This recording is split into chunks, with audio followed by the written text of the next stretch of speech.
नमस्कार। ज्योतिषी सूत्र में बच्चों से संबंधित है। ठीक है, जो 36, 37, 38, 39, 40 तक चला, 41वां भी देखिए आप।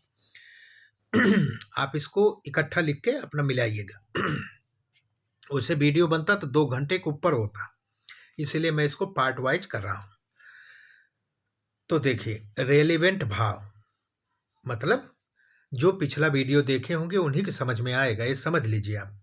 रेलिवेंट भाव का मतलब जिस बच्चे को आप देख रहे हैं, दूसरे तीसरे चौथे जो भी देख रहे हैं, उसका सबलोड कोई भी हो, सूर्य से लेकर कोई भी सबलोड हो सकता है, और नक्षत्र लेवल पर उसका नक्षत्र स्वामी बुध आ गया। सबलोड कोई भी ग्रह हो, अगर नक्षत्र स्वामी बुध आ गया तो एक मेल होगा और एक फीमेल चाइल्ड होगा। जुड़वा में बता रहे हैं। रेलिवेंट भाव का लक्षण सबलोड कोई भी हो, नक्षत्र लोड सूर्य आ गया तो दोनों मेल चाइल्ड होंगे, ये भी जान लो। सबलोड कोई भी हो, नक्षत्र स्वामी सूर्य हो गया तो दोनों ही बच्चे मेल होंगे, पुत्र रत्न होंगे। रेलिवेंट भाव का सबलोड कोई भी हो, कोई भी ग्रह हो, नक्षत्र स्वामी उसका शनि हुआ तो दोनों मेल चाइल्ड होंगे। ठीक, दोनों ही पुत्र होंगे, सूर्य में भी और शनि में भी, ये जान लो। राहु केतु में और बुध में एक लड़का एक लड़की होंगे।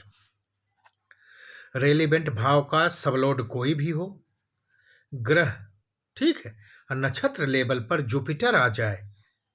अब देखिए यहाँ पे, जबकि जुपिटर जो है मेल चाइल्ड को प्रदर्शित करता है, लेकिन यहाँ पर रेलिवेंट भाव का सबलोड कोई भी हो और नक्षत्र लेवल पर अगर गुरु बृहस्पति आ गए तो दोनों ही फीमेल चाइल्ड होंगे,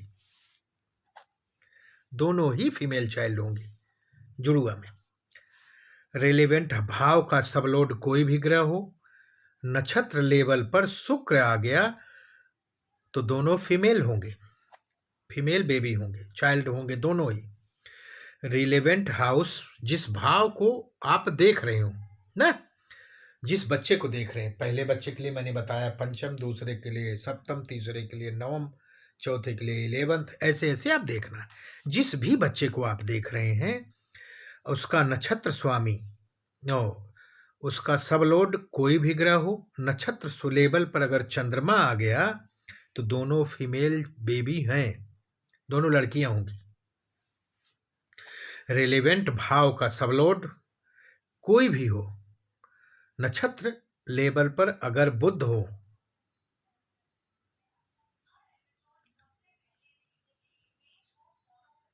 नक्षत्र लेवल पर मान लीजिए कि रेलिवेंट भाव का सबलोड कोई भी हो और नक्षत्र लेवल पर उसका बुध हो गया स्वामी, तो ये भी जुड़वा पैदा होने के योग बनाता है। अब इसका सुख देखिए। अब D7 में आपको जाना पड़ेगा। D7 में 4 नंबर राशि देखनी है आपको। D7 में लग्न अगर 4 नंबर की है, कर्क लग्न है, तो बच्चा होने के बाद आपका घर बनेगा। पहले ये देखें तो, चलिए, बच्चा होने के बाद आपका घर बनेगा। D7 में लग्न अगर 2 नंबर की है, वृषभ लग्न है, तो बच्चा होने के बाद धन दौलत बहुत आएगा, आप धनी होंगे बच्चे के पैदा होने के बाद। D7 में लग्न अगर धनु हो, 9 नंबर की लग्न हो, तो बच्चा होने के बाद आपका भाग्योदय होना तय है। 9 नंबर राशि गुरु बृहस्पति की होती है, 9 नंबर कालपुरुष की कुंडली में धर्म त्रिकोण होता है। ठीक है, भाग्योदय होना ही होना है। आपको बच्चों से सुख होगा कि नहीं होगा, D7 का 4th भाव, D7 का 4था भाव आप देख लीजिए, तब आपको पता चल जाएगा आपको बच्चों का सुख होगा कि नहीं, बच्चों से सुख प्राप्त होगा कि नहीं। चौथे भाव, ठीक है, चौथे D7 का चौथे भाव अगर पाप कर्तरी में है तो बच्चों से सुख नहीं होगा। राहु केतु से संबंधित है या शनि बैठा है तो बच्चों से सुख नहीं प्राप्त होगा। ठीक है, इसको आप चौथे भाव से देखेंगे। बच्चे की हेल्थ कैसे रहेगी, इसके लिए आप D7 की 6 भाव को देखें।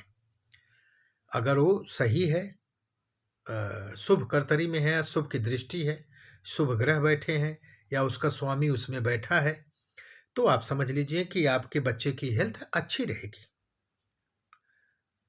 बच्चा कैसा रहेगा, 5th भाव को देख लीजिए। D7 के पंचम भाव को देख लीजिए, वो किस प्रभाव में है। पाप कर्तरी में तो नहीं है, पाप प्रभाव में तो नहीं, पाप दृष्ट में तो नहीं, या नीच का नहीं है, या अस्त नहीं है। तो आपका बच्चा जो है कैसा होगा, पढ़ने में कैसा होगा, दिखने में कैसे होगा, ये उससे पता चल जाएगा D7 के पंचम भाव से।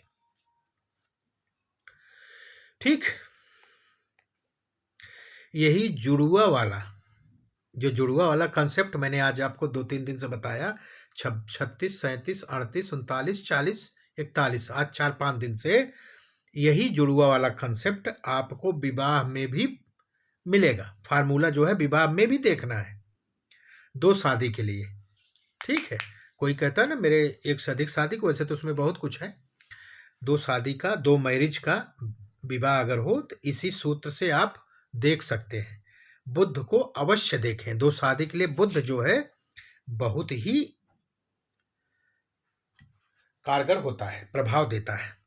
तो 2 शादी के लिए आपको ऐसे देखना पड़ेगा जैसे आपने इनको देखा है बच्चों के लिए। ठीक, तो आज हम आपको 41वें दिन बताए, बच्चों तक का सूत्र था ये। ठीक है, अब हम आपको थोड़ा सा शादी पे ले चलेंगे, देखते हैं शादी कैसे होगी। नमस्कार।